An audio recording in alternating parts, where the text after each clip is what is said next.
Hi everyone, and welcome to this blog about the beautiful coastal town of Aberdour, which sits on the edge of the Firth of Forth in the Kingdom of Fife, Scotland. A quick train ride from Edinburgh across the Forth Bridge will get you there. The Forth Bridge is a pretty awesome structure and was built in Victorian times. It was the world's first major steel structure when it opened in 1890. It's a Scottish icon which has UNESCO heritage status, and I always love going across it on the train.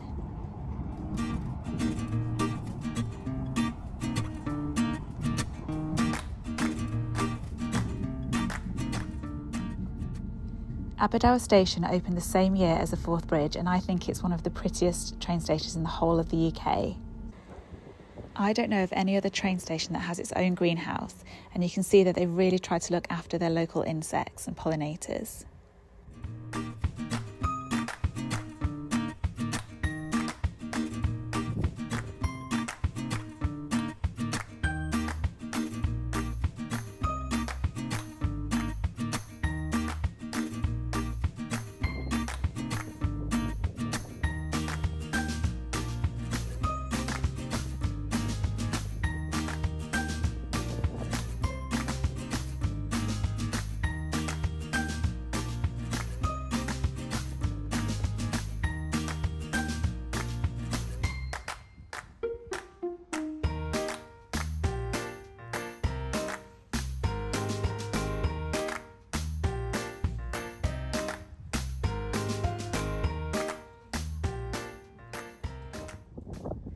Just for those who aren't from the UK, that way marker is a Millennium milepost. 1,000 of these mark the National Cycle Network, which is a UK-wide network of signed walking and cycling paths which connects cities, towns and countryside, and was created by the amazing charity Substack. It might come as no surprise that Aberdour has won many awards for all of its beautiful planting. It's been the winner and gold medalist of Beautiful Fife, Beautiful Scotland and RHS Britain in Bloom.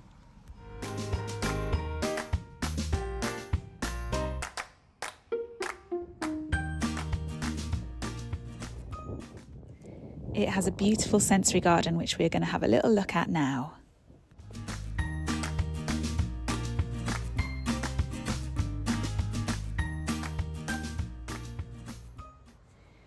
This is Aberdour Old School Sensory Garden and was created by the Village in Bloom Committee.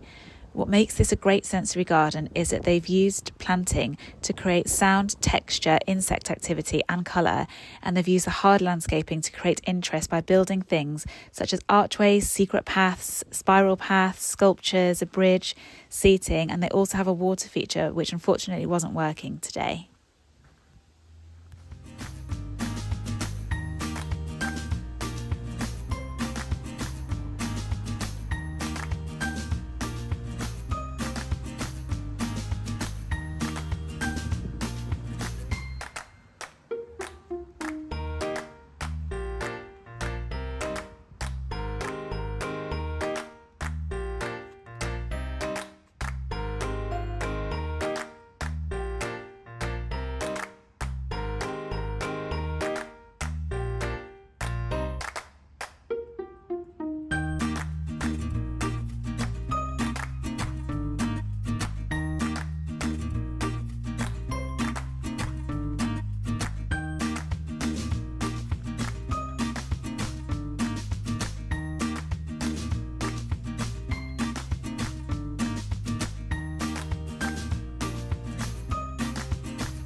Let's have a little look at some of the planting they've chosen to boost the senses. So grasses play a big part in this, and as we go down this bridge on the right hand side, they've got really tall pampas grass, which when the wind blows it makes such a nice rustling sound. And then straight ahead is some hydrangea, which just have like these big balls of white flowers which just kind of make you want to squeeze them, but obviously just be very gentle. And then straight ahead, actually, we've got their spiral path, which is just a really fun addition, and it kind of makes you want to stand right in the centre. You've got some pennisetum, which is known as bunny tail grass, and they just are calling out just to be held and touched. And actually you can see the Hakanaloa here. And then this is some bamboo and some more pennisetum just there. And then as you come around here, you'll see some bright pink phlox, which is just so vibrant, really catches the eye. And then some Rebecca Black-Eyed Susan, which is a lovely bright yellow colour, again catching the eye. And then over there you can see lots of picnic tables, so you can sit and enjoy the garden at your leisure.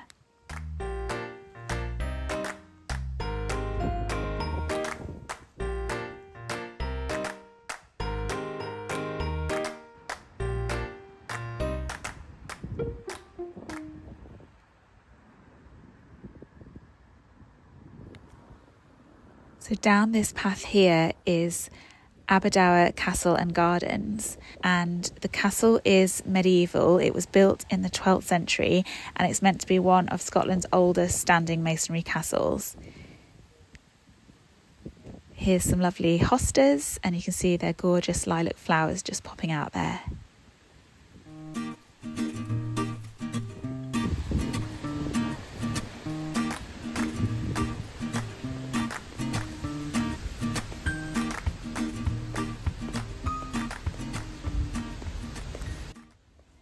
If you walk this way to the castle, you cross over this bridge which has the Dower Burn running under it, which flows into Aberdour Harbour and then into the Forth.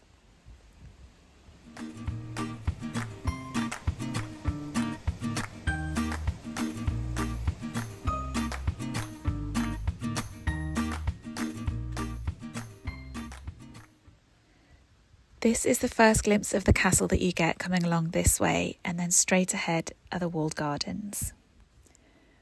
We're heading to the walled garden, but for all of you interested in garden history, there is a second garden space linked to the castle, which I won't visit today, but I definitely want to visit in the future.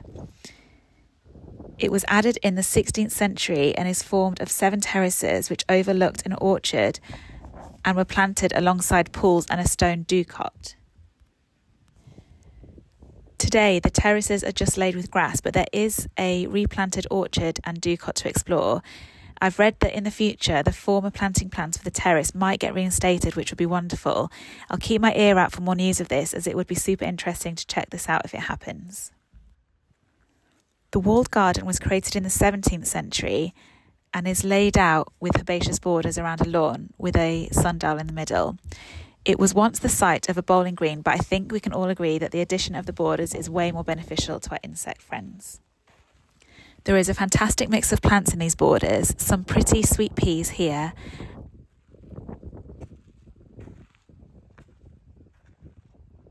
and some buddleias over here, which I thought traditionally butterflies love the most, but on this white one I can only see tons of bees.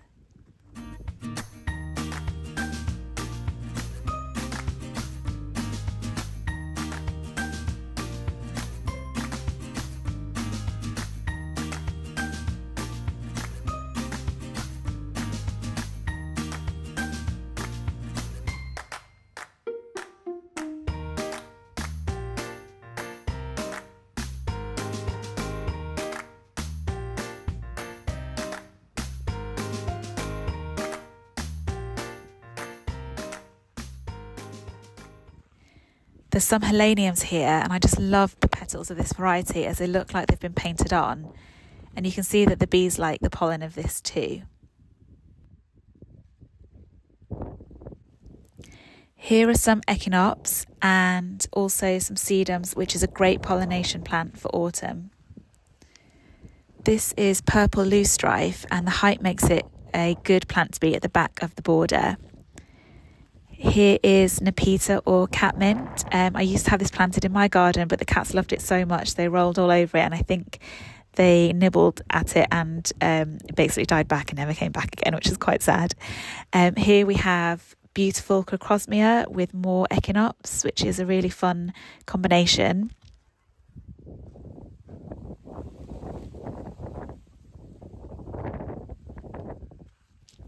And down here are some pretty geraniums with lobelia, and then more of the purple loosestrife combined with white cosmos, which is really pretty.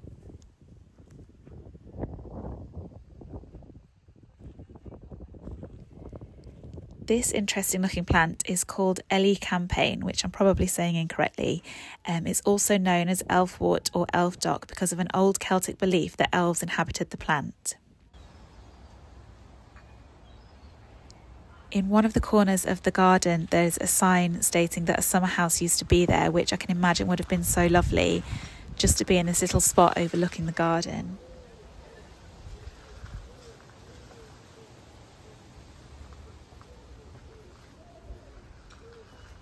This is the last border I explore, and it's my favourite one because of the beautiful mix of plants.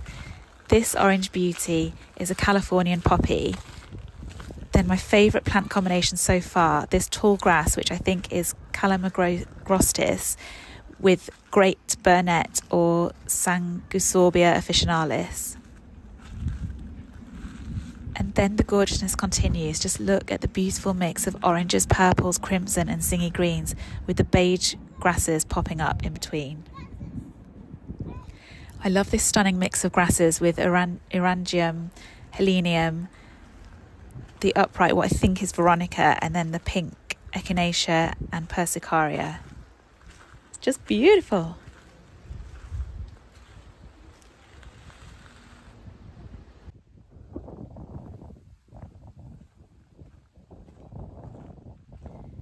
Next to the walled garden is St Filian's Church, which is 900 years old and is perhaps the oldest church in the whole of Scotland. I like to visit graveyards as they're usually great places for wildlife, and this one doesn't seem to be an exception, with richly planted borders including tons of lavender. It's also got climber-clad walls and an abundance of trees, including the graveyard classic, the yew.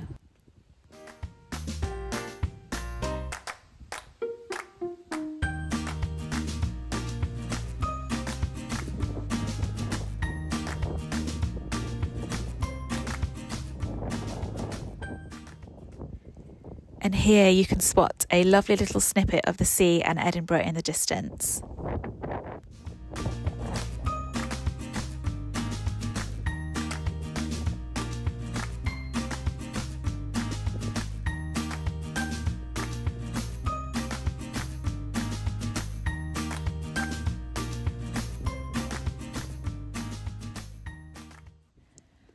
According to the Woodland Trust, yews offer protection and nesting opportunities to many birds as they are so dense, and the fruit is eaten by many birds and small mammals, and the caterpillars of the satin beauty moth eat their leaves. Amazingly, there are 10 yew trees in Britain which are believed to predate the 10th century.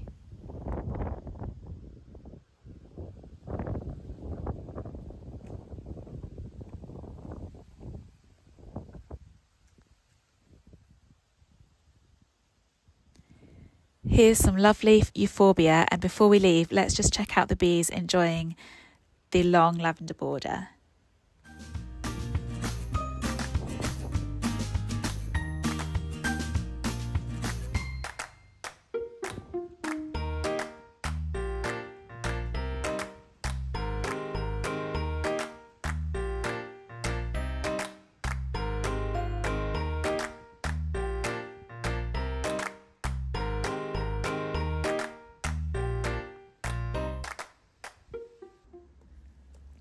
I'm getting a little peckish, so let's head back into town along part of the Fife Coastal Path to get a snack.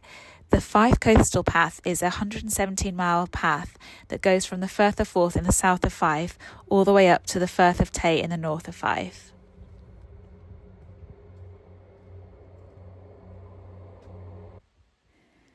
I bought a yummy vegan cupcake from the Aberdour bistro, which is that light blue building in the background, and I can definitely recommend as it was delicious.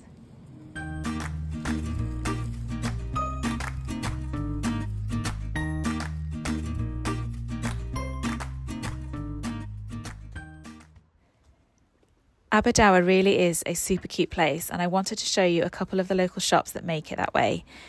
The best one in my opinion is the Post and Pantry, Post Office and Delicatessen. And then at the tea section, there are some gorgeous looking gift shops. This road leads down to one of two beaches in Aberdour. We go past a park and some beautiful houses, so let's go and check it out.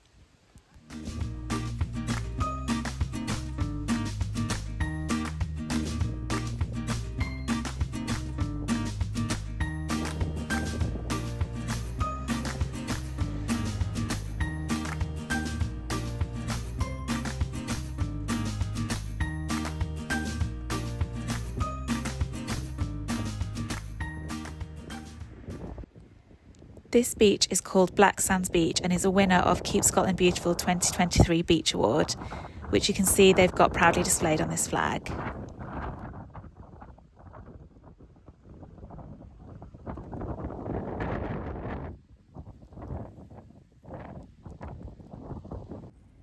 We've reached the sands, so of course I'm going to have to take my shoes off. These are actually vegan sandals from Dr. Martens, and I can highly recommend. They're so comfy. It's their second summer that I've had them, and I just wear them all the time. Really, really love them. And the black linen trousers that I'm wearing are a really, really good find from Vinted. If you haven't used the Vinted app yet, it's amazing because it's all secondhand clothing that people don't wear anymore, but it's still in really good condition. And you can pick up some really good bargains, and it's an excellent way of shopping. It helps the environment because it's not producing new clothes, it's just keeping things that have already been made in a circular economy.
The island that you can see over there is Inchcombe Island, and it's 1 mile from this shore.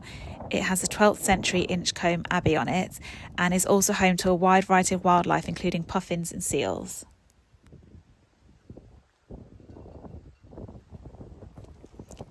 Here we are back on the Fife coastal path, and it gives us great views for Aberdour Harbour. I'm going to follow this path all the way round to Aberdour's second and equally as beautiful beach, Silver Sands.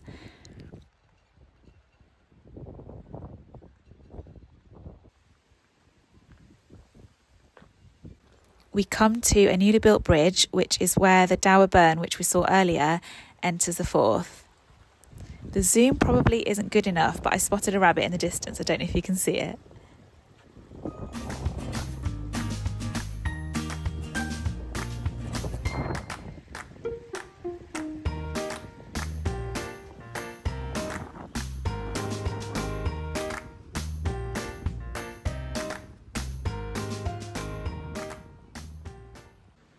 If you carry on up the path, you come to a meadow on your left, and I love how the wind ripples through the grass. It's one of my favourite things that nature does.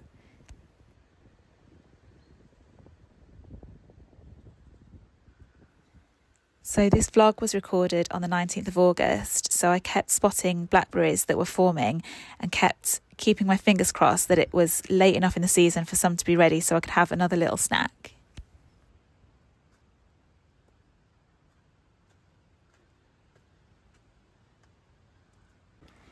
This is Silver Sands Beach, and doesn't it just look like a slice of paradise? Unfortunately, there was a young cormorant who didn't seem in distress, but also wasn't behaving normally for a cormorant, as he was very still and very near human activity on the beach. But everyone was being respectful of it and keeping their distance, and the lifeguards on duty were keeping an eye on it, so that made me feel a bit better. The Scottish Seabird Centre states that between May and August, 500,000 seabirds are present in the Forth, and as well as cormorants, these include terns, kittiwakes, puffins, shags, razorbills, guillemots, gannets, gulls, fulmars and eider ducks.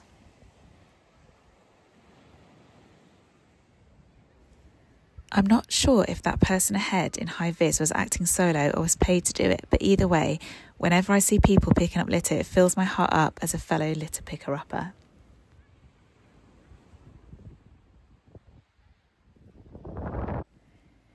Beyond the beach, I was really happy to see that the council had left large swathes of grass to grow long and develop into vitally important wildflower meadows. Just look how pretty they are.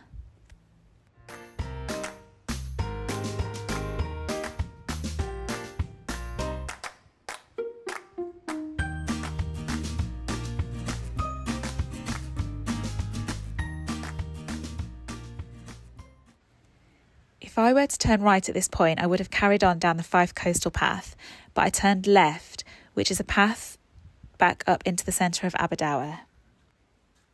This left-hand path is a Scottish Rights of Way and Access Society path.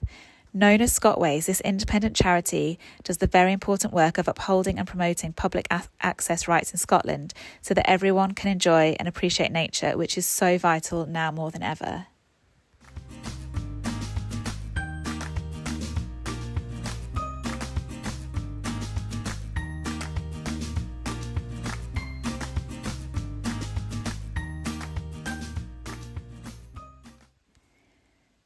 This path in particular had some special wild gems. My first blackberries of the year, which were delicious, and then later on a buddleia with 3 dancing small white butterflies. These are widespread throughout Britain, but I hadn't actually seen many at all this summer, so it was a really nice chance to see them and enjoy them.